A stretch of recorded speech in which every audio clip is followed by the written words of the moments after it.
We're streaming. Let's see. Hey, looks like.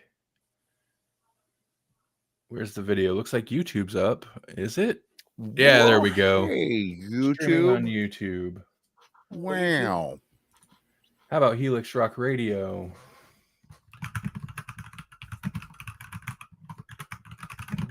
Night. Helix Rock Radio. We're up on Helix. On Well, how about? rockradio.live.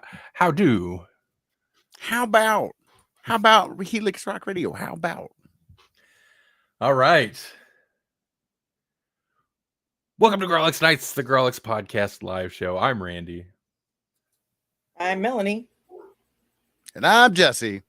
All right, we're live. We should be streaming. It's been a little while. It's been a couple few weeks. Did we only do one? Almost a month. I think so. Like the first week of November, maybe. Is that right? December? Or was it pre-Halloween? Not December, October. It was pre-Halloween. I think we only streamed once in October. It was our harvest vacation. Yep. Boy, howdy, it's been a time. Well, I got sick last week, so like I got the stomach thing, and then you guys weren't having like work stuff anyways, so it's like, oh, okay, that's actually kind of okay, because I spent most of the week not feeling great again. Yeah, you got hit a couple times. I think there's at least one time in October that you didn't feel well either. Well, I think it was the week before, and I was like, oh man, I don't know. So I was gonna try and power through, and then you guys had work stuff, and I was like, oh, that's fine. Okay, good. I've literally been sick because it was the week before I didn't have a voice because of sinus stuff. It's draining down the back of my throat. And then the week later, it was like just out of nowhere, some kind of crazy virus. I didn't even have a fever, but like I felt awful and basically gut stuff. So I was like up all night with diarrhea, basically. So fun. Yeah, great. Yeah. And then like I had to get up early the next day and run to work anyways, because nothing was set up.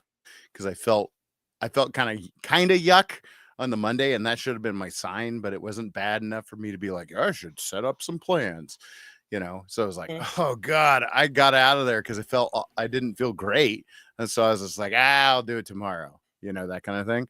Or I just left it kind of, and then I was like, oh God, I have to go in, I have to set up plans. I left it a mess, and so I'm like the whole way, like I've spent the whole night worried about it, and so I'm like, it's like a half an hour drive. I sure hope I can hold it together.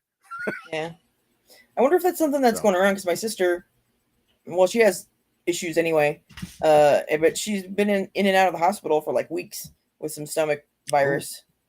Yeah. Ooh. Right, and if she kind of like she has pre-existing issues that would definitely ramp. If she got a stomach virus, would make it worse too. So yeah, it's not like a normal. You would have to go to the hospital. She just has trouble absorbing things in the first place. So I think I might have gotten it from Axton. So like I think it was going around, because then I was like, hey, Axton, how did this thing start for you? Did you have any like gut stuff? And he was like, yeah, actually.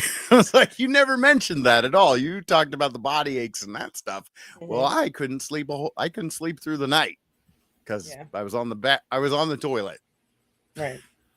Well, this is a crappy way to start the show, guys. I love how I've noticed this trend. We are all getting older because I've noticed this trend of like the early show banter it's veering into elderly territory. Well, I was stuck on the toilet all out. Listen, if I could only get some single payer health care, I'd be a problem. Right. But I wouldn't be able to see my physician for like 12 months.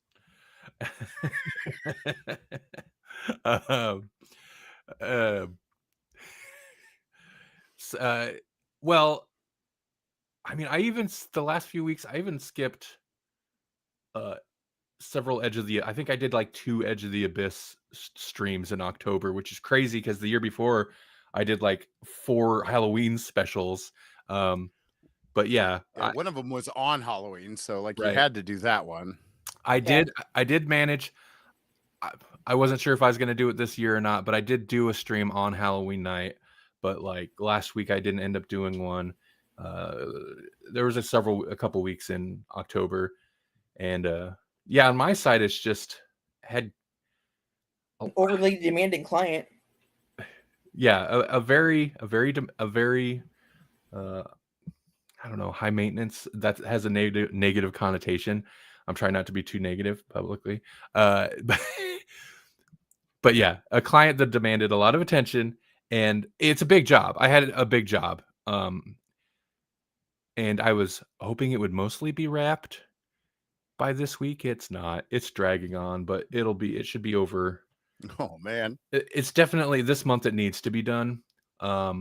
And it will hopefully be worth it because as a big project, it's going to have a big payout, which will be good because as a freelancer, this time of year gets real spooky because a lot of people, it's so funny because it's either like, for whatever reason, you get barraged with a ton of work and end up busy over the holidays, or the more likely scenario is people don't want to spend a bunch of money around the holidays or they're doing holiday stuff. So work just disappears and then you're like broke during the like most expensive months of the year. So I figured take on a big job now would be good for our end of the year. Do you have to do like a clip show for a lot of places? They're like, here's a lion's share of my body of work for the whole year. Ooh, do a best of clips. Honestly, that would be that would be I think a wiser decision, although it would be kind of a pain for me because that means reviewing a lot of backlog and I don't like that. Right. But no, some of them,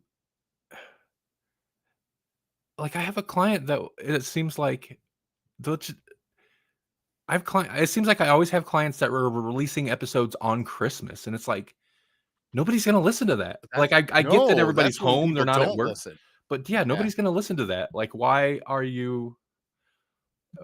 Why put me through the extra work of ensuring that this thing goes out on Christmas? Because nobody's gonna listen. Maybe they're gonna have their family gather around the and they're gonna computer and listen to the business around podcast. the old the wooden old timey podcast stuffs machine. It just like looks like an old timey radio, but it has an Apple logo on the side. Yeah.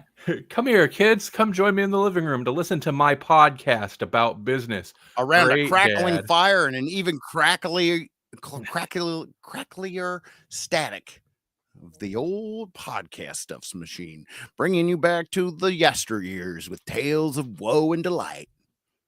Yeah. I do think though we're seeing a little bit of the pullback, and I think it might be from economic pullback as opposed to just the holiday pullback in our workload, which is another reason I definitely wanted to take on a larger job to boost the finances. But yeah, a couple very steady shows are ending their run, at least temporarily.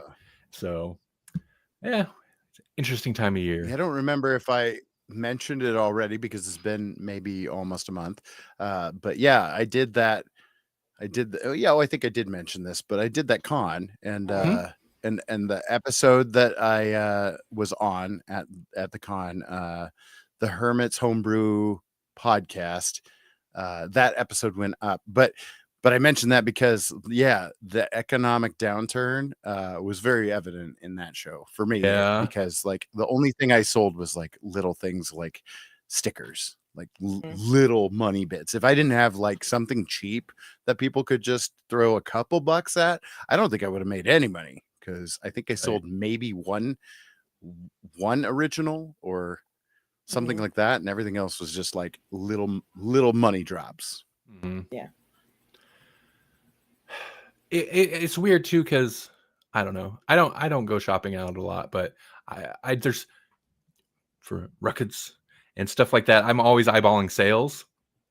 And despite the fact that we're coming up on like Black Friday and the holiday season, the sales have gotten really like anemic and lame the last couple months, and I'm assuming that's also, companies and whatever, they're like, no, we'll just keep it at regular price. We don't want to cut into our whatever. Well, and you also have to consider that you almost exclusively order things online when you buy. Yeah. And a lot of that has to be shipped overseas, and with the tariffs and stuff, they're true. just not, not dealing with it, or they're charging a lot more because of the tariffs or whatever. But even on like, go ahead. Oh, I saw the perfect meme for this today, and it was like a Braveheart meme, and it was like hold, hold until you see the whites of their eyes kind of thing. And it was like hold. It was like the 2 days before Black Friday, and it was like $4.99 is the price, and it's like hold, and it's the next day, and it's $4.99 is the price, and then it's like then it's Black Friday, and it's $7.99 slashed in half, and it's $4.99 is the price. He's like, now. Yeah. No, that's and a lot of stores do that anyway. But that seems the last couple years that seems so apparent. If you like, there's a couple things, not just records. There's a couple things, audio software, various things. I'm always eyeballing sales. And if you have like a good idea of what the price usually is, it spikes suddenly to go on sale for the same price it's always been. Yeah. There's a couple companies that are like notorious for they always have a sale going, but then it's Black Friday and it's the special Black Friday sale marked down to the same price it's always at, because they always have some perpetual sale going. Yeah. Amazon in general, they're bad about all of it. They're bad about it. When some of these Black Friday sales have been going since basically the November 1st. Yeah. In some cases. Yeah. Supposedly Amazon starts on the 20th, but I don't know. Yeah, there's a movement that's trying to get people to buy all their stuff now and then not spend any money from basically Thanksgiving until December 2nd, just to stick it to the companies and, prove a point, kind of. Well, dang the mang.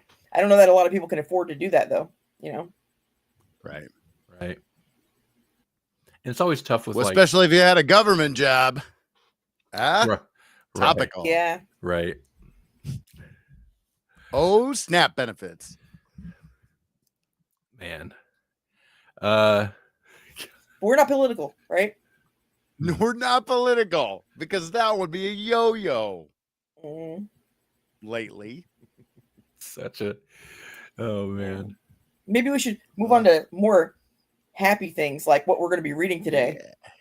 Hey. Yeah. Or what we read for today, I guess. So here's what's on the agenda. It's our monthly comic book. And since we took a lot of time off last month, we're our monthly comic book review. It'll be we'll be talking about, I'm so iffy on the pronunciation. Is it Uzumaki? Yes. Uzumaki, which is the Junji Ito classic horror manga. Before we get into that, though, was there anything else that we've been watching, reading, or consuming that we wanted to talk about before we jump into the featured topic? Not in a month. Right. Did you guys ever finish Peacemaker? Yeah. We did. And I liked it. I didn't like the way it ended. Good enough. Oh yeah. Well, I mean, that last episode was kind of like a whirlwind. It was like, this is happening, all of this is happening, and then it did it was kind of a fun little montagey type of thing, but it really wrapped up in a kind of anticlimactic way, and then all of a sudden, bang, climactic stuff. And I've seen this criticism a little bit, and I agree with it. Rick Flag Sr., especially towards the end, kind of was like off the rails and over the top. Oh yeah. in a way that seems very strange. And somebody was You saw him in complaining. Creature Commando. Dude is unhinged. Creature Commando. It's interesting. Creature Commando is the thing that he feels most off from, because I know he's in the Superman movie, and somebody pointed out that the end of the Peacemaker season is supposed to be like just a month after the Superman movie. Like it's supposed to be right off after the Superman movie, and I'm like, well, he definitely did a 180, but I get the point that they were setting him up for like that 180 turn on the whole metahuman thing, where at first he was just like, it's fine, and then by the end of the Peacemaker season 2, he's like, just put him in alternate dimension Guantanamo or whatever, just ship them off somewhere, they'll never get back. That's crazy that's the storyline they were going to go with so soon into James Gunn's run. But I was like, oh yeah, that's an interesting deal. I mean, like, yeah, I read some of those books and they were fun. What's he pulling from for that? Do you recall? I don't remember what the title was called, but it's like, yeah, they throw them all into this not hell, but like this whole prison dimension. And it's like Lex Luthor that breaks them out eventually, I think. Okay. Which is weird because he's not really a metahuman, right? So, right. But they just send all the worst of the worst there, like the Joker's there, so. Okay. They probably will deviate from that quite a bit, but sure. But it does, and I know audiences say they're getting tired of all alternate universe stuff, but from the creator's point of view, that's a easy shortcut to like all the toys in the toy box, box. And James Gunn he like really seems to relish being able to do a big ensemble with wild characters. Yeah. And they're crazy because I don't think you could ever get tired of alternate universes. It's like the best thing about the universe is that there's more of us or more of them. Right. I rewatched Superman last weekend again. It was all right. Number 5, 5th time this year. Wow. Yeah. You know what else is a good name? Gary. Right. Wait. I guess that was his name was number 4, wasn't it? It was number 4, but he says, he's like, number 4 is a name, and he's like, so is Gary. So scary. There's they released like I don't know, it was a blooper reel. Blooper of that. Yeah. And Corn Swoggle, what's his name? Corn Sweat, I don't know. The Superman guy actor. Yeah. Cornswoggle. Anyway, he reacted great to that line. He's like, that made the movie. That's the movie right there. To that line read. But yeah, we watched a bunch of movies last month. We don't have to get into that. A bunch of horror stuff. I'd say the most of note is Melanie and I watched a couple days ago the Fantastic Four First Steps, finally. Oh, yeah. And because it hit Disney Plus, and yes, we resubbed to Disney Plus. Yeah. They made good on the thing. I mean, they're still a terrible company because they're all terrible companies. Yeah. But they made good on the thing. I debated, and I was like, all right.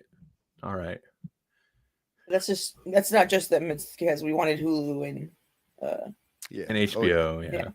Yeah. There's always Sunny in Philadelphia. So, dude, I got it. Yeah, I got to. Gotta have that's my. That and Superman have become my I don't know what I want to watch. I want to watch something. Yeah. It's Always Sunny. Or if it's the weekend and let's do Superman again. The Fantastic Four First Steps. It was okay. Mm-hmm. It was 2 3/4 of a star. right. Yeah, I gave it 2.5. Felt harsh, but I gave it 3 because I was like, you know what, it was fine. I didn't love it. It's a little middle of the road. I mean, it's better than it's better than other Fantastic Four movies, but I don't know, something about by far something about And maybe it was overhyped because I'd heard generally nothing but good things. And so maybe I was expecting a little bit more, and it wasn't bad.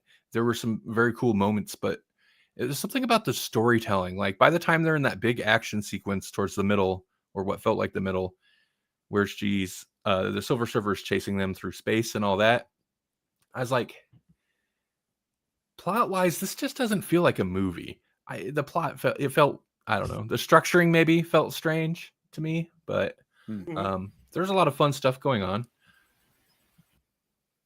It being this retro futuristic vibe also threw it into its own little weird thing. Yeah, I really liked it at the time, but like as time has gone on, I'm like, yeah, it wasn't as good as I thought, really. Like the more that the dust settles, it's like it was fine. You know, I guess I'm on board with the it was fine kind of review, because Right. that's really what it was.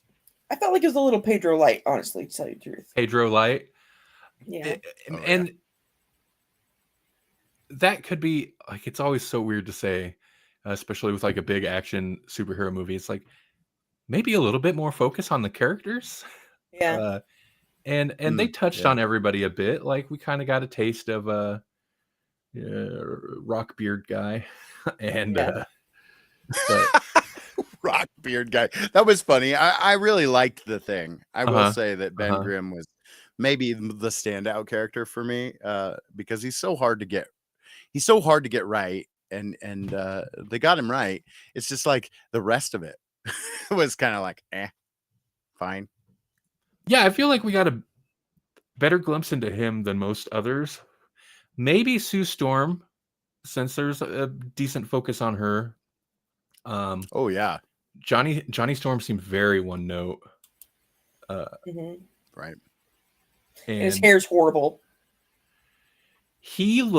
That actor looks like, you know, I want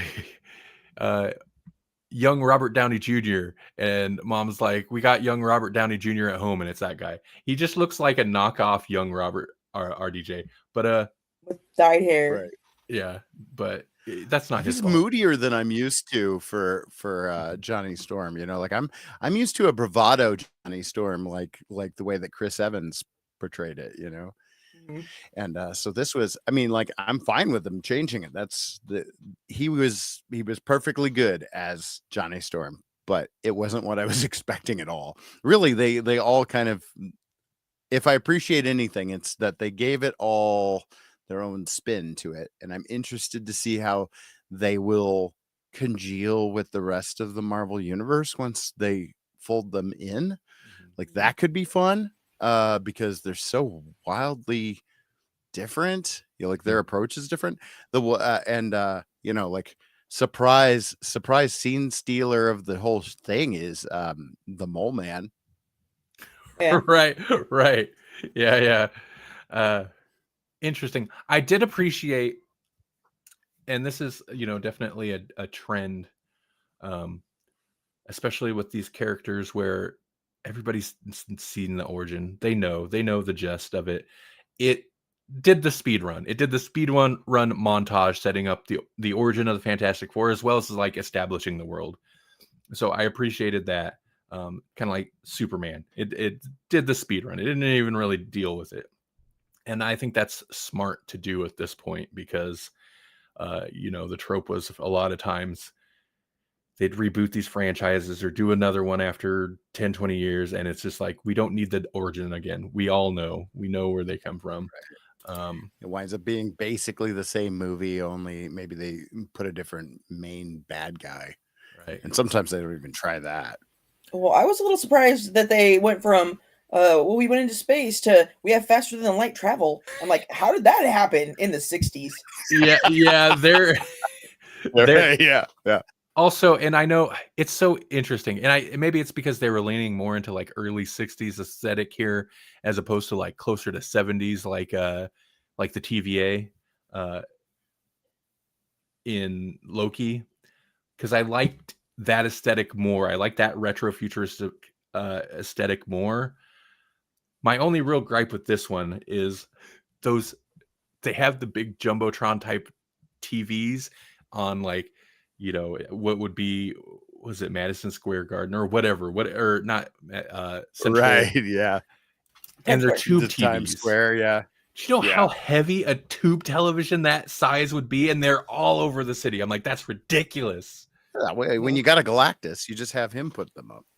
It's so You ridiculous. just put it up there, you know.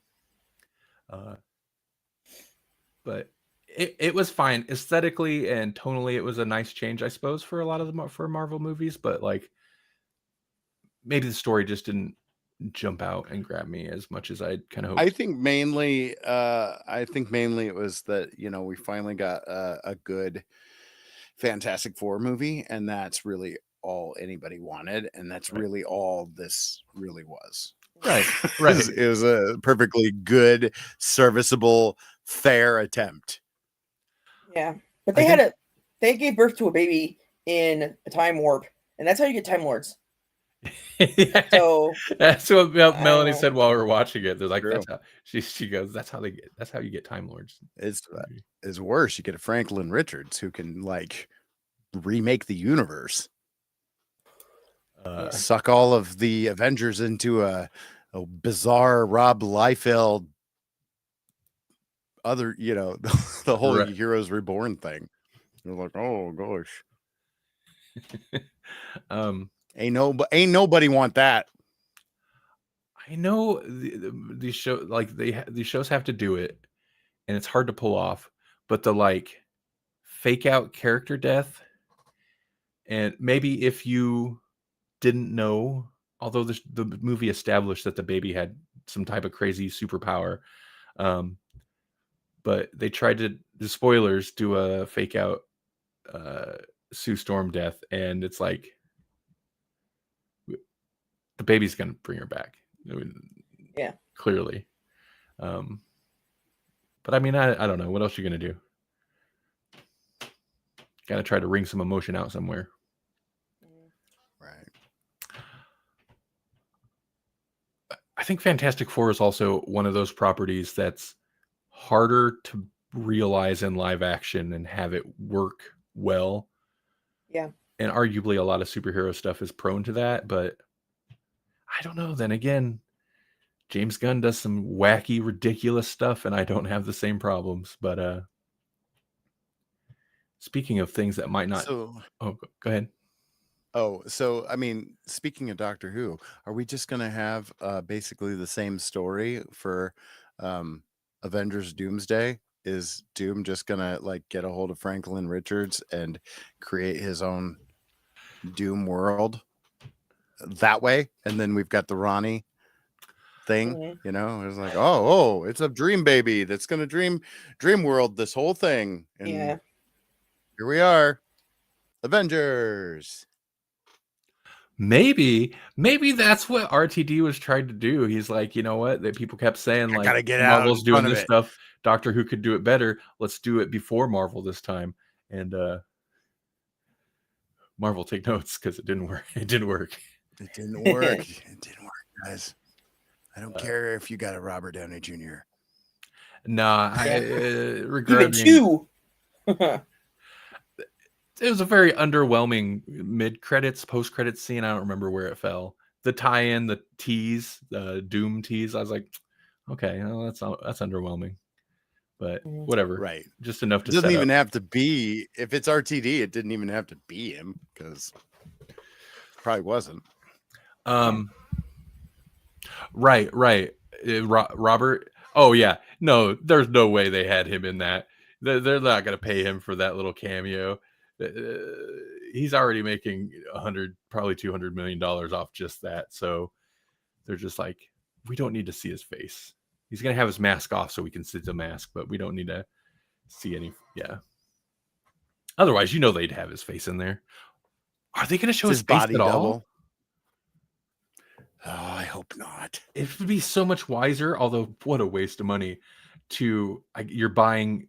Right. That's a marketing expense. Robert Downey Jr. in these as Doom is a marketing cost.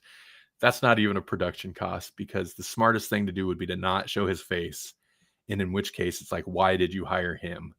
but Can they just make it like alien gray or something like that? Maybe. Yeah, they like just, his face. They just CGI on a different face on him. Does it have the exact opposite problem? The exact opposite problem that they had with the Green Goblin. It's like Green Goblin, let's put a robot face on Willem Dafoe as if his face isn't creepier than a robot mask. Yeah. And then you like have the opposite problem with him where it's like Robert Downey Jr. could carry this with his voice. He could carry it with his body acting. He could do it. We don't have to have a Robert Downey Jr. face. It's not like all of the acting that Robert Downey Jr. does is with his face. It's more tonal. It's more his voice anyways. Mm-hmm. That'd be the smartest way to do it too. Yep. I would think. I mean, what a good deal for Robert Downey Jr. if this were the case, but like, yeah, they could just have it be a voice role for him. They could really could be. They could voice act it. Mandalorian this where Pedro's not even in the suit most of the time. You know. Yeah. Yeah. But that's like disappointing. It's disappointing to me to know that the Mandalorian most of the time that's not Pedro in there. I don't know why. I want it to be Pedro. Well, too bad. Life's disappointing. Well, I feel like we're spiraling. Oh, well, that can only mean one thing. We're infected by spirals. Oh no. Okay, let me take a look. Obsessed. Okay, so let's get to the main thing. And in which case this will also be switching over to Grawlix podcast time. Welcome to Grawlix podcast. I'm Randy. I'm Melanie. And I'm Jesse. All right, here's what we're talking about today on our belated monthly. It's not a good sign that the second episode of our like monthly return to comics on the audio feed is delayed, but such is life. Mm-hmm. You want to know why? Hit the live stream. We live stream on youtube.com/Grawlix podcast most Thursday nights. Yeah. So unless our lives get in the way of our lives. That's right. That's right. You look so. That's right. You can't see Jesse, but he looked so proud of that.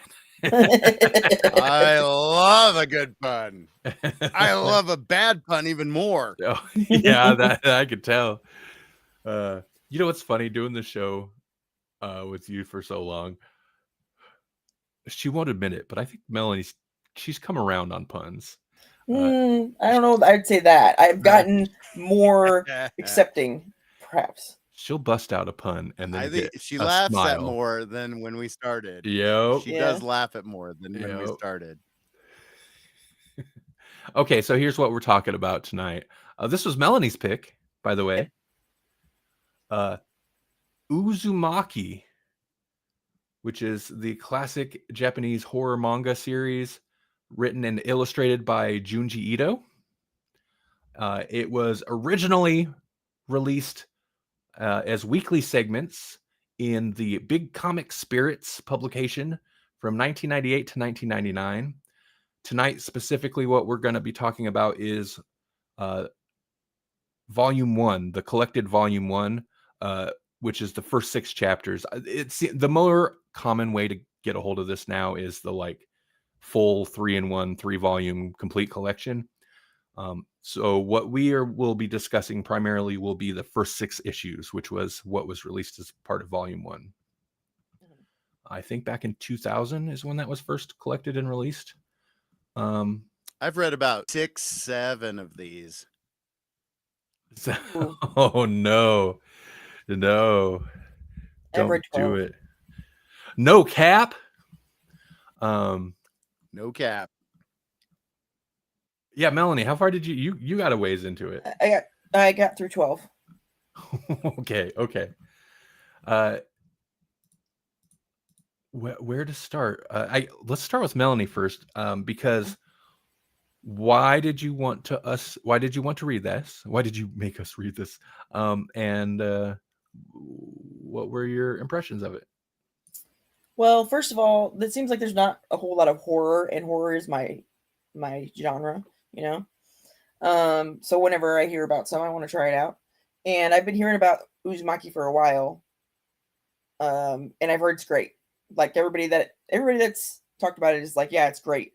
And supposedly, I haven't gotten to the end yet, but you know, it kind of comes full circle, which is great. And you know, it's a spiral, and it gets into like some super dark places, and that's what I'm all about. So I wanted to read it.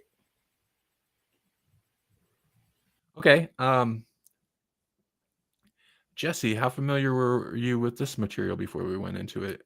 Not at all. Never heard of it. Really? No? Wow. Nope. That's surprising to me. I might have seen the image, like the one that you're talking about. I think on the scar. I think I might have seen that because it was like, oh man, yeah, that feels like something I've maybe seen. So, yeah. I was somewhat. I mean, I was fairly familiar with it. There is and I'll talk about it a bit later. I don't remember a whole lot of it because it was years ago that I watched this. But there was a live action movie adaptation of this released in 2000, and I've seen that. Oh, really? Yeah, but I didn't remember a whole lot of like the specifics. And honestly, I wasn't super keen on the movie. That's the main thing I remember, is I was like, oh, okay. But I've also seen like YouTube videos talking about this series. So I had some familiarity, but I hadn't ever read it or really dove too much into it prior to this. Is it on HBO? There is probably. Oh, no, I don't know about the live action movie. I can double check that real quick, actually.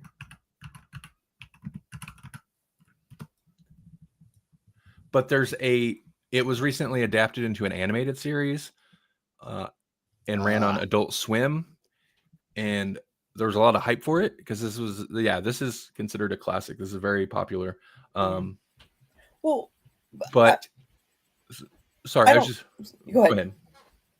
A lot of the themes behind it it's based on, a lot of it is based on psychological issues that people spiral out of control. Like each one is kind of based on a different problem that people have. So it's cathartic for a lot of people that have mental health problems. That's part of the reason that it did so well and it's so popular.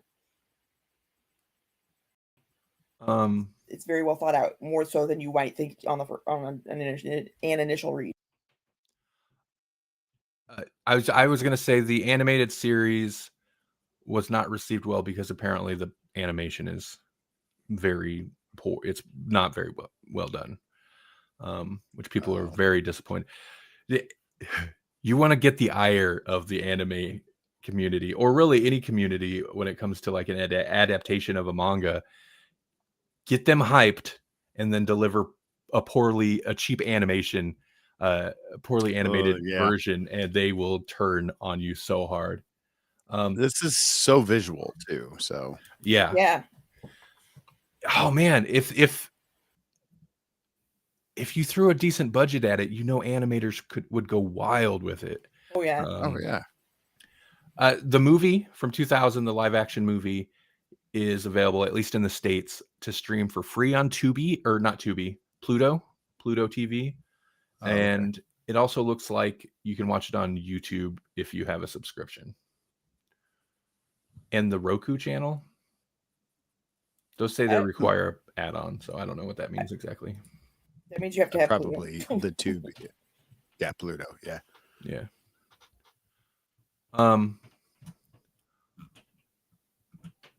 I will say my overall thoughts on this. The art is amazing. Yeah. And again, this is just based on the first 6 chapters. I know Melanie was like, "Did you get to this story?" I'm like, "No, I didn't read that." So apparently, there's better stories later on, maybe. but I liked it. I liked it in execution. I liked it visually. I really like the guy's art style. Something I don't know how I feel about just the theme, the spiral theme. Oh, I don't know. I the like characters are not very likable. Like that's the thing. Right. It's like there's not really a character development, and I know that's a big thing that you dig in on. It's like Yeah, that's character true. development, and it's really very episodic. And like you get a little bit of character development each time, but it's not like there's a whole huge amount of character growth Right. that I've seen, at least in the first, seven or eight that I've read. Melanie also mentioned after she read it, she's like, it's like a anthology. And yeah, that's definitely the way in which, because it was released like, you know how they'll do with like weekly or monthly installments in a magazine, to where it is like a short story here, boom. And so there are things that definitely carry over, at least in these first 6 chapters, but it is also like each story is kind of self-contained for sure.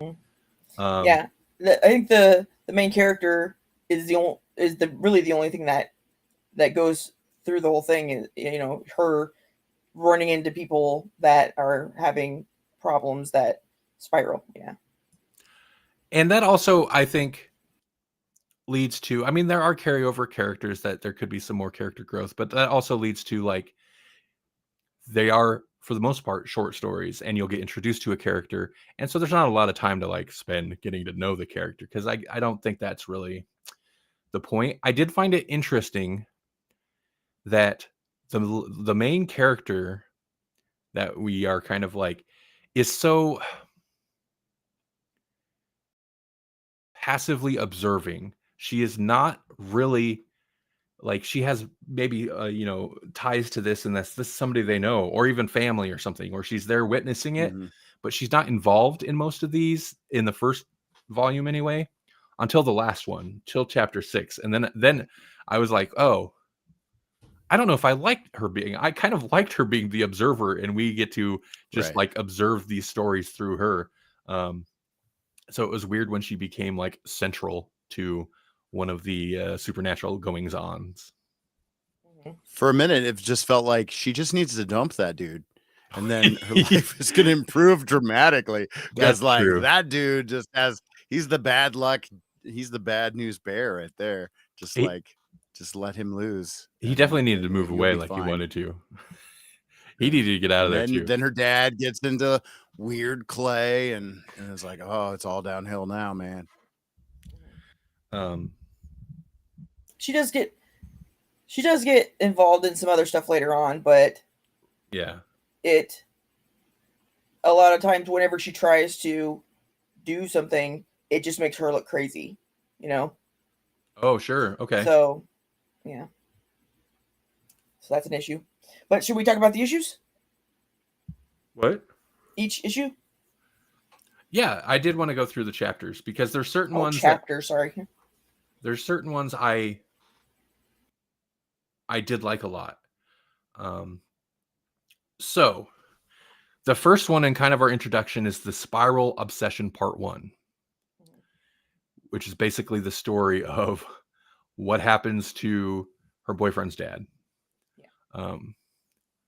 I liked this one, and the way it ends is so outlandish, and this is why I think for me the live action movie didn't work, is because it's hard to it's hard to pull some of this stuff off in live action without falling into 80s camp horror practical effects, But what'd you guys think of the first one with the guy's dad becoming just obsessed with spirals? I think they should have gone and gotten him help long before she even came into the picture, Maybe that day that he was just staring at the wall in the alley was like that would have been a good time. We're like, hey, I saw your dad, and he was just staring at something in the alley, and he was like, yeah, spirals, man. what is is it weird? What is the terminology he kept saying? He's getting weird, or he's getting strange. Yeah. I love that like Yeah. descriptor, and I feel like that's something that pops up, and maybe it's just the way it translates from Japanese, but in Japanese horror is, so and so's gotten strange, or they're becoming strange. I love that descriptor. The dude was strange. Yeah. It is weird how there are people that clearly need help, and the people around them are either oblivious or just like don't do anything until it's too late. Mm-hmm. The Spiral Obsession Part 2, which feels maybe the most like continuous, like this. Yeah. It makes sense it's a Part 1 and Part 2 because this feels like the most direct continuation of the previous story. Right. Yeah. Is so sad. It is sad, and it's how tragic, it affects her, his mom. But she gets possessed in a totally different. It's just the opposite. The opposite, yeah. Yeah. When the son seen the diagram on the wall of the ear, and he's just staring at it, sweating, like, hoping. I was like, dude, you just need to whip that wheelchair around right now and walk out and just don't say anything about it. Yeah. Like, don't draw any attention to it. What are you doing? But it turns out he didn't. She was going to figure out that there may be a spiral in her ear anyway. Yeah. I like that one a lot too, especially tying the whole spiral thing into, actual existing anatomy. It was dark. That's one of my favorites, I think, out of this. Yeah, I agree. The way that ends is just like, oh man, she figures it out because a bug told her so, and then she's just like, oh, I gotta get that spiral out of my head, and then she dies. Yeah. Spoilers. Pretty much everybody dies in this book. Yeah. It's Chapter 3 is the scar, and this is the one that's got the like iconic image they use. Like if you look up the anime, it's like the main image for it is the girl with the spiral dent in her head. Yeah. And like the other ones go a little weird, but this one is when it's like, okay, yeah, this is some super natural wackadoo-ness going on here, because that's not something that just happens. You know what I mean? I want a shirt that says supernatural wackadoo-ness. That's what I want now. With maybe just that chick's head. Right. Supernatural wackadoo-ness. There's good writing in this, in that, like, it's not just, I mean, there's good writing throughout. I do appreciate the writing. But her saying her right eye is blurry, there's something wrong. And then she takes it off, and this spiral's eaten so much of her head that her right eye is just like sitting there, and then it swirls into the spiral. I don't know, just things like that. Like sucks it into her own head. Yeah. Yeah, that was the most bizarre and like, whoa. Okay. And that one's about this chick at her school who other chicks are like, she's a hussy. she's got a curse, a mark on her head that all boys that around her become obsessed, and she just like toys with them and throws them away. Dump that guy. And at first you're like, yeah, chicks being jealous, but then it turns out it's like, oh no, that's true. She is like that. And then she does have a scar, but it turns into a spiral. But she was fine until she met that dude. Yeah. Well, she meets the main character's boyfriend, and he is not into her. He is like, she's got a spiral or whatever. She's infected with spirals. Get her out of here. And he's apparently the first guy that's ever rejected her. So she becomes obsessed with him, and then the spirals start eating her consuming her. And she consumes a different boy gets sucked into her spiral face before she gets spiraled into nothingness. Which is so bizarre. It's so bizarre too that people don't seem concerned about any of this. Like, these people disappear and that you don't hear anything about it. The first time they did the cremation and the smoke started, it created a perfect spiral in the sky, and then got sucked down into the pond in the middle of the city. Mm-hmm. Maybe somebody should be been more alarmed. Right. And then it happened like 3 more times. Right. Well, they stopped cremating people. So they were like, yeah, well, I mean, I don't know if there's a problem, but it's a big enough problem that we're going to stop burning people. Yeah. But not until after there was enough ash out in the pond to make some weird mud clay. Right, yeah. Yeah, the firing effect. Yeah. Yeah. Or issue, whatever. Or chapter. Yeah, that brings us into the next chapter. This one is where I started.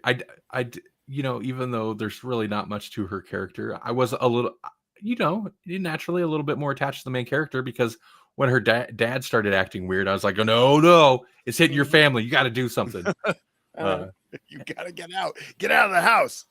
And when she looked into the kiln, it's pretty good because, spoilers. Her dad's using clay from that pond, which is just loaded with the cremated remains of these people that have died from the spiral.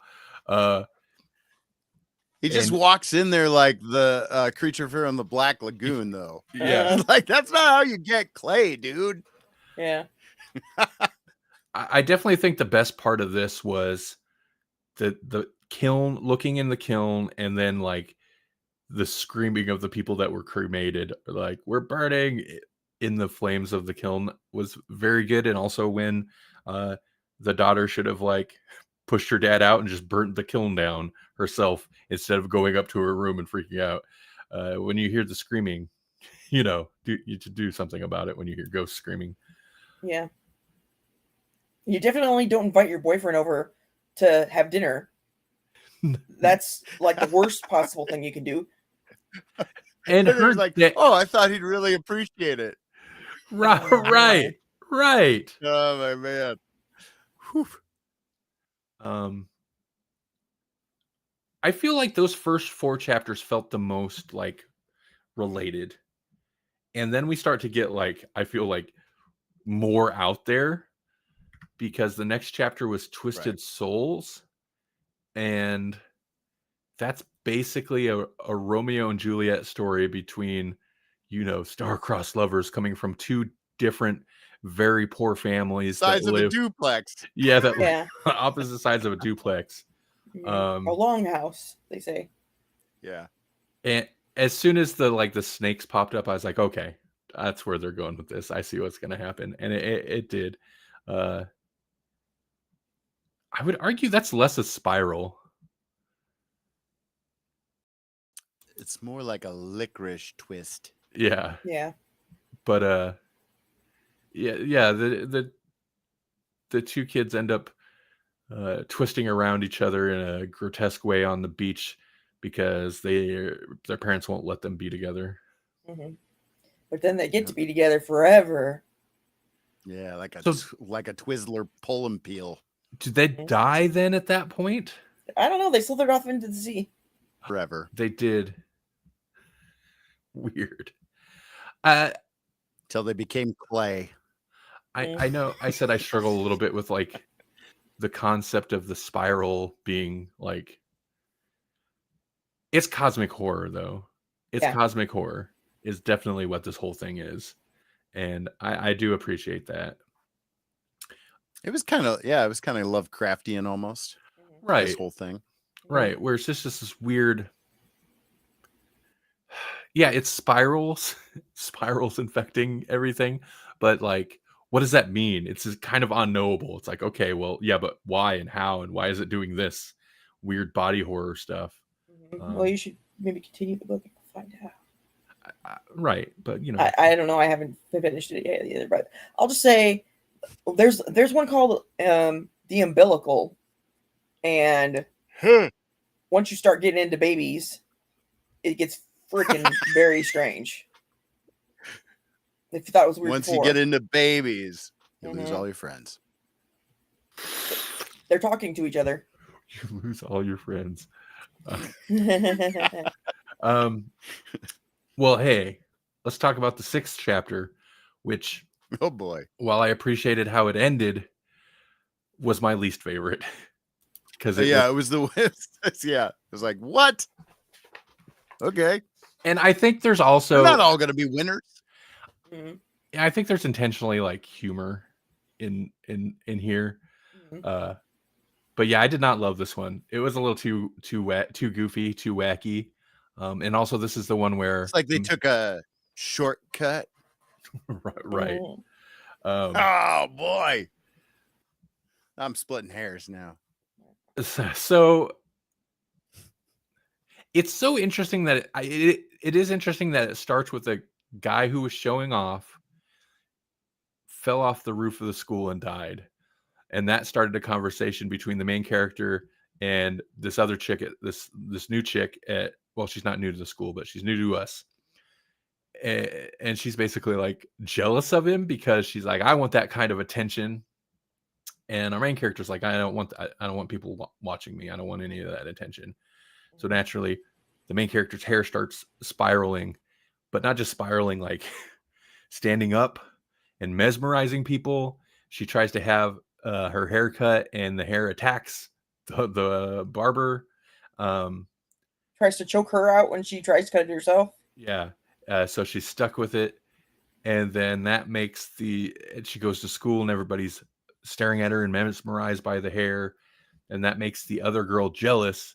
So then the other girl's hair starts doing it and trying to like one up her the whole time. And I think the most effective thing is seeing what that does to the other girl because our main character gets out of it. Her boyfriend gets wrapped up in the hair, and then he manages to like snip his way out and cut her hair. But the one chick was all about the attention, and so she just lets her hair go wild, and it drains her of all of her nutrients, basically her life, and she goes all kind of skeletal, wrapped up along a light pole, which is pretty effective imagery, I thought. Yeah. This one hair also and toenails are like protein, so just like, man, wasn't no more protein for the rest of the body, I guess. Right. Yeah. This is, I think, the first one really where it starts to pull in like large groups of people. Also, it does it more later, from what I've gotten into, where like big chunks of the town are being affected at the time. So yeah, there's more of that. Right. From what I recall from whatever video I watched about it, is the scope keeps increasing and increasing for sure. Yeah. Which I think lends to the cosmic horror aspect of just this thing that starts small and then just becomes so it's big. It's big. You can't.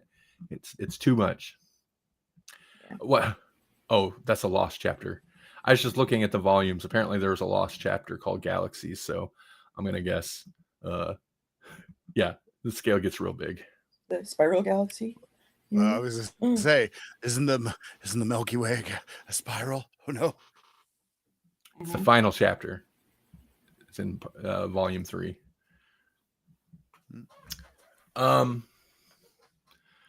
As a whole, of volume 1 specifically, well, where'd this sit for you guys? I liked it. Okay. I enjoyed it. I didn't love it, but I liked it. Quick read. Yeah. I liked. Are great. Yeah. I like the artwork a lot. The execution was pretty good. The only, like I said, some of the ideas are great. Some of them are a little like, okay, but I don't know. I like it. I don't love it. I kind of want to like it more. They probably do have like some kind of a reference book to be like, this is the theme behind this chapter or whatever, explain it a little Oh, more. yeah. Maybe that'd be This more would be a interesting. great like director's cut or annotated volume kind of Yeah. thing. Yeah. Yeah. Yeah, and there's definitely lots of stuff going on, and some of it's, kind of on the nose, like the whole poverty aspect of Twisted Souls, and talking about the dilapidated houses around the city, and then obviously the starving for attention with Medusa, and the weird relationship stuff in the Scar. But yeah.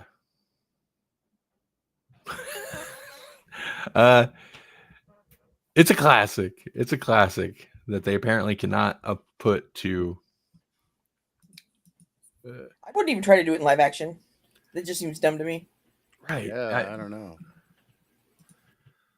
Firing effect, you could do some cool, bizarre, like, like make that whole thing claymation. Yeah. Like you look into the fire and then everything's claymation in there. It's like, oh, we're dying. Yeah, claymation would be the best or like real life medium for it or whatever. Yeah. But I wish I could remember what claymation. Yeah. Even for like some of the like weird body horror. Oh yeah. Gore stuff. Like him in that tub. Oh, yeah. That would have been great, real good. Yeah. That's the only way I could really see them doing that live action, especially like, I don't know, pre-CGI, and it would at least look better. It makes me think of like how they used to do things like in Beetlejuice back in the 80s, or like Pee-wee's was it Big Adventure, or his first one where it's like large Marge. Is like, yeah, that's the best way to do this kind of horror if you're going to go live action. It seems like, because I was curious as to like what stories the film adapts, but it seems like maybe some of the obvious ones, the stuff with the boyfriend's parents and stuff, and then there's something about a girl that begins walking at a snail's pace and dripping whatever. So maybe they did that chapter as a girl, huh? Yeah, that's weird. I think so. I might have. Where did that go? I might have. And they did the hair. That's such a weird decision. Yeah. Did they do it like as an anthology? Oh no, or? They didn't make it a girl. It was a. Let's see. He and other members of the student body gradually begin to sprout shells, drink water in copious amounts. Blah blah blah. I don't think they did it in an anthology way, if I remember right. I think it's just like these different things happening, kind of probably concurrently, in various stories. That would be weird to have I suppose to have it just all popping off all at once. My original plan was, but we didn't get around to reading it last month, but was to work the movie into Melanie and I's daily horror movie October thing before we talked about the book. Oh yeah. To revisit it, but we didn't. That didn't come to fruition. So, but yeah, I think I'd recommend it. It's a classic. You might love it. I adapted to the manga style of reading surprisingly quickly. I think it being in a digital format helped, as opposed to like trying to read the book backwards or however you do it. Yeah, turning the pages. I got used to it. I found a couple times I snapped back into like reading them in the wrong order, just a couple times. For the most part, it wasn't an issue. And then like within the panels themselves, I would read the boxes out of order occasionally, just because like, the right side takes priority, regardless of like vertical height sometimes, I think. I could be wrong on that, but there were a couple times I read them a little bit out of order. But you're right, it's not hard to get in the habit of doing it that way. And it does help that you still swipe the pages from left to right, at least in what the version we read, the English translated version. Yeah. Yep. So. Okay. Has this been a satisfactory conclusion to our review? I don't know. I feel weird about it. But well, I mean, I guess the next thing is usually we try to decide if we'd recommend it to anybody. And really, like, if you like horror, I would say, yeah, you could probably glom onto this pretty quickly. And then also, if you just like really striking visuals, then I think you should give this a shot. Yeah. I agree. And the chapters being somewhat self-contained also make it like an easier read. Yeah. And the pages, they're not dense. The artwork makes it look denser than it is because it's not a lot of shading. It's like a lot of line work and there's a lot of details. Yeah. But the dialogue's not very dense, and it does a pretty good job at like, you could tell when it's setting up for like a big, like turn the page, big like horror reveal. And I appreciated that. I was like, oh, it's coming. What, how many pages? What? Okay. It'd be like a page or two, and then you get the big like, the full dude's page. in a spiral or her face is gone, whatever. Yeah. Yeah, it's a recommend from me. Mm-hmm. Me too. So, Jesse, you're up next for the. I think I know what you're picking. You've talked about it, but it's interesting that you say Europe next because you know where our comic strip friends are coming from. They're coming from they're coming from the Payo studio, and I don't know how we're gonna find it, but we've got to find the Gambling Smurfs. Mainly because I gotta see some Smurfs get addicted to gambling, or just get into gambling and not understand it. Have you? Is this something have you read this before?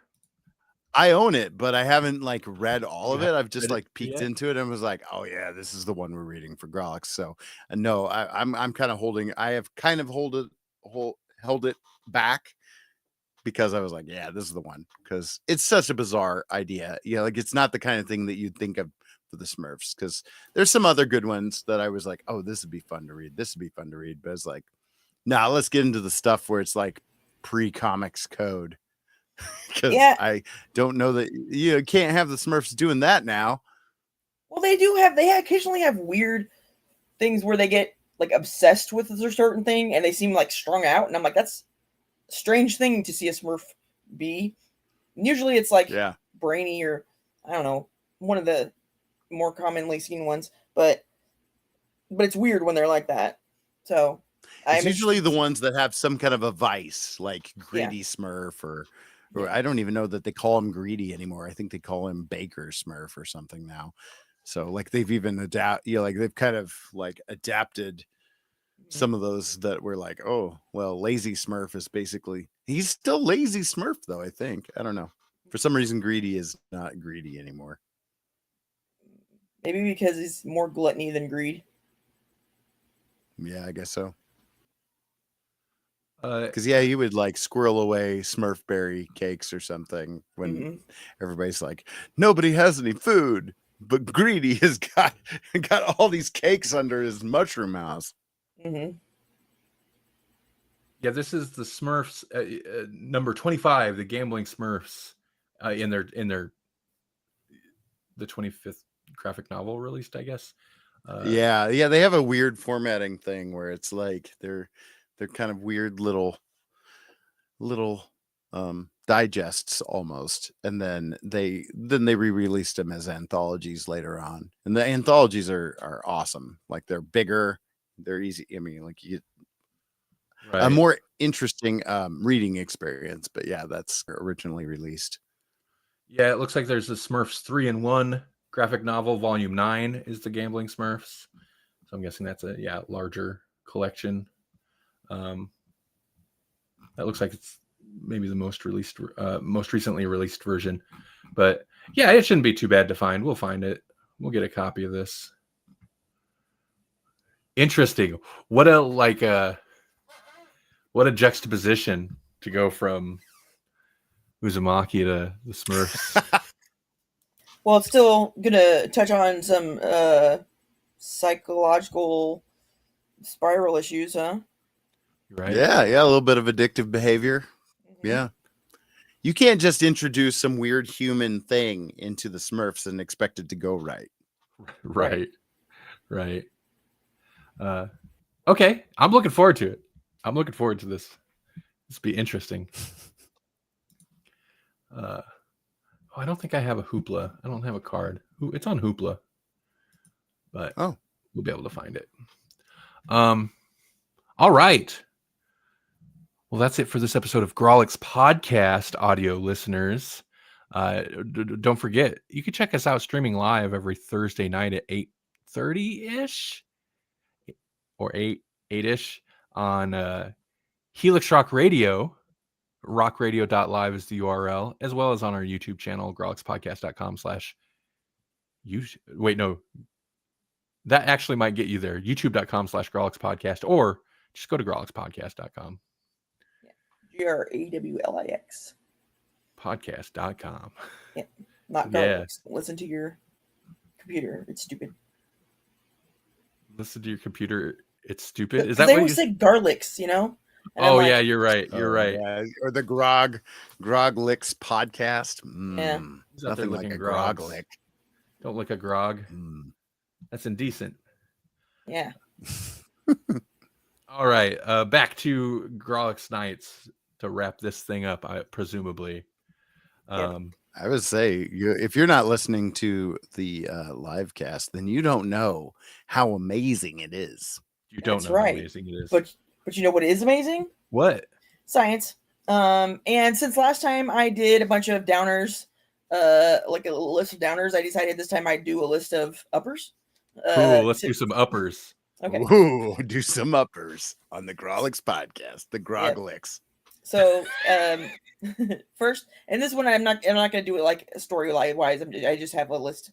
Okay. So MIT developed an injectable gel that regenerates damaged nerves and restores lost sensation, which is amazing. Researchers in Germany created a climate model that is a 1.5 kilometer scale of Earth, which is like incredibly detailed. And people are calling it the holy grail of climate modeling. So that's going to be helpful in the future. That was bad news, though. CRISPR therapy has permanently removed HIV DNA from infected human cells and stopped the virus from returning. So basically, there's a cure for HIV, which is great. Wow! Yeah. Mm-hmm. How much does that cost? I don't know yet. The cynicism. Yeah, it'll be cheaper than a whole stem cell replacement, though, which is what they were doing before. Okay. Good. Yeah. Physicists have ruled out the possibility of an algorithmic theory of everything, which means that our universe can't be a simulation. So no Neos here. Wait. Okay. Algorithmic what? Theory of everything. Basically, like we can't solve all of the problems of the universe with just straight math, which means that it isn't a simulation because you would have to be able to for it to be a simulation. Okay. So I feel like we've mentioned this guy before, and I'm sorry to sidetrack your thing, but that makes me think of the story. I love the story that there's this audio plugin developer who had developed some random noise generation algorithm because that's useful in audio plugins for various things. And I remember the story. He apparently went deep in it because he released a press release, not really about the plugin, but about the fact that he figured out this algorithm that proves that that God does exist, but everything is based around an algorithm that a God figure created or something. Like he went a little too deep into the math and released a press release about it. And that amuses me. He saw the spiral in his audio plugin. He did. Okay, I'm sorry. Go ahead, Melanie. Okay. So there's two left. One, a third stage of existence between life and death has been acknowledged in a new study that shows how after clinical death, many genes are activated that regulate various defenses in the immune system for hours or days after death. And it can even create surges in brain activity that may cause consciousness-like states after cardiac arrest. So that's very interesting, and it seems like our bodies are trying to revive us. So there's possibilities there with medical research. Okay, and then the last one, flatliners. Yeah. That's interesting. Is that just like a very last line of defense type attempt or something? They think so. Yeah, like because like I said, if your immune system gets a big boost, there's like some stuff going on with inflammation and there's a whole bunch. It's a long article. I didn't really want to get into the whole thing about it. That's why I was just doing little. But I'll give you a link if you want to read it. And then the last one, which I thought Jesse would especially like, there was a study done, and it shows that creative arts like painting, dancing, and gaming, all kinds of things, just creative arts, can reduce people's biological brain age, keep your brain healthier longer. Well, those puppets, they don't move themselves. Yeah. Right. I was gonna say, does that explain maybe our mentalities? Maybe. Could be, yeah. That's why we seem so young. That's right. That's right. That's right. Mm-hmm. Yeah. I may be young at heart, but my bladder likes to remind me I'm not. Right. Right. Yeah. Just let me sleep all night. I just want to sleep.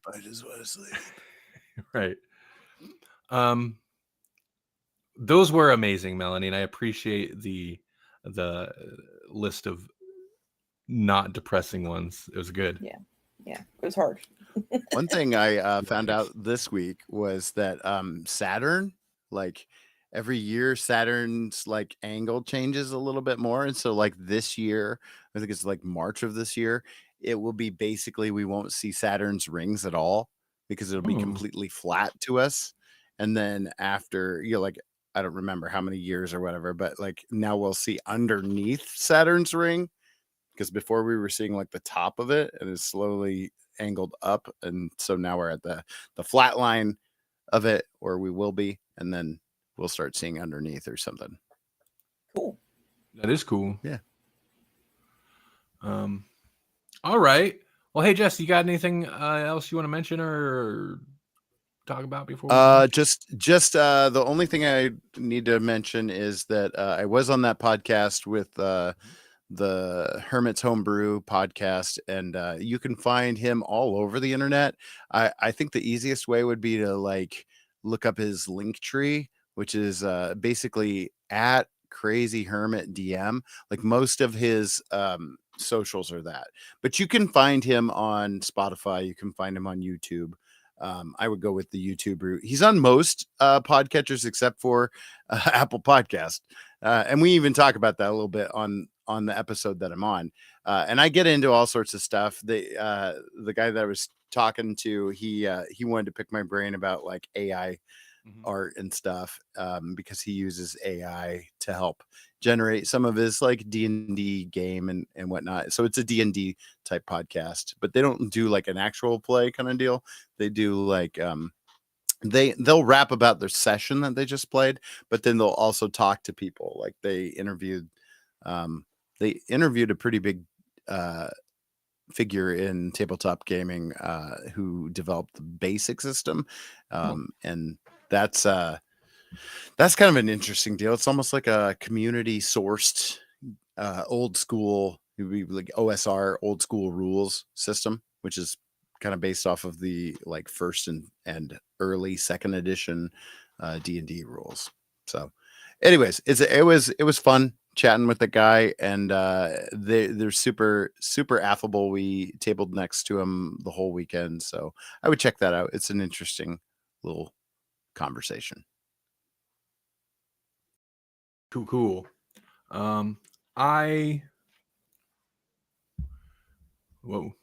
I will be doing the usual thing tomorrow night, most likely, on Helix Rock Radio, rockradio.live. Edge of the Abyss, where I play a whole bunch of extreme metal. It'll be heavy and fun. I think I'll be catching up on some of the newly released music that I missed this last month since I skipped a couple weeks. So that's what's on my agenda. That's about it. Also, hey, check out Middle Age Movie Reviews. They released an episode, I think on Halloween or around Halloween, where they covered Alien. They reviewed Alien, and I wanted to give it a shout out because we flaked. We flaked on them. We were supposed to be on that episode, and we all bailed.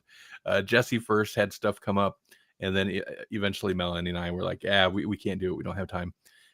So I felt bad, but you should definitely go check it out because they still had a good conversation. And that's it. That's it. Thanks for listening, everybody. Have yourself a great weekend. Thursdays can get bent.